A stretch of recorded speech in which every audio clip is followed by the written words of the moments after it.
So today we got a short tips and tricks video, which for the most part is just me trying to keep my uploading schedule steady since I haven't finished another build. Anyways, let's talk about the RX-78 kit I recently finished. On the back of the arm, it's got a hole that's about as big as the one in my heart for shield mounting, but I'm most likely not going to mount anything here. It makes sense for the Gundam to have shield mounts on both arms, but it's very unlikely for that to just be a hole when nothing's there. If anything, it should be some sort of an elegant magnetic mounting mechanism, so we'll make just that.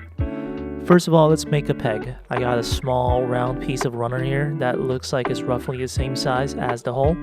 It's kind of on the tighter side, so I'm going to sand it down on all sides. I got some plastic plates here.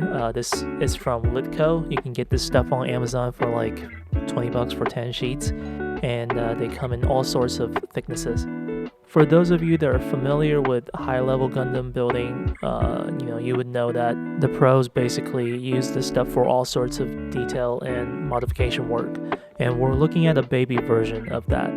I'm going to cut out a small strip first, and since this is a 0.8mm thick plate, it's kind of hard to work with, so I like to score it with a chisel before I get to cutting. By doing this, you get a nice groove for the blade to fit into. Next up, we'll cut two identical kind of a right angle trapezoid thing to go on the sides. An easy way to get two identical parts is by gluing the first part onto the plate with super glue and cut the same shape. Now you can sand the two parts together, and since super glue bond is very brittle, you can easily separate the two parts with a knife.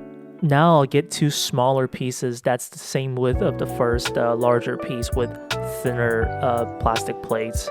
This one I'm using here is 0.3mm. I'm also scoring the first piece so that the two smaller pieces have exact places to fit into. I'm using a 0.4mm chisel for this. With some orange cap plastic cement, I'm gluing the two pieces onto the larger piece. After the cement is completely dry, I'm sanding the sides down to make sure that the sides are even before I glue the two trapezoidal parts. Now I'm using a 1mm thick plate to create this top part to add a bit of a variation to the part. Same thing, just a little bit wider and taller than what we currently have. Sand down all the sides to make sure everything is uniform, and glue this onto the top of the part. Lastly, glue the peg we previously made and you got a part to paint. I'm going to paint the two middle pieces in silver as the magnetic joint and the rest of it in gray, and here we got the part. Now you think we're done, but we're going to get to some shilling. If you think, man, that was a lot of work to do and I just wanted something to plug the holes in, quick. Look no further, I got some 3D printed parts right here.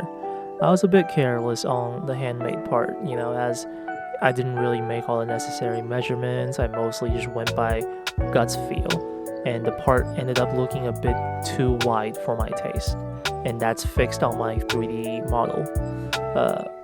They also just look a lot cleaner. I got these painted as well, and you can see that the 3D printed parts are, quite a little bit cleaner.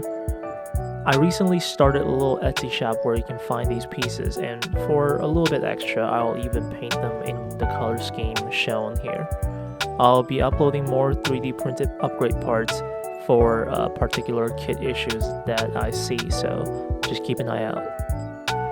This kind of hole mounting mechanism is seen on a bunch of HG kits. For example, the regular HG RX-78 kit and even this GM Sniper kit. Most of them have a standard size hole on the arms, so the same part fits on a lot of kits. I hope you give this tutorial a try, or better yet, fork over some money so I can make them for you. Anyways, keep building. See y'all next time.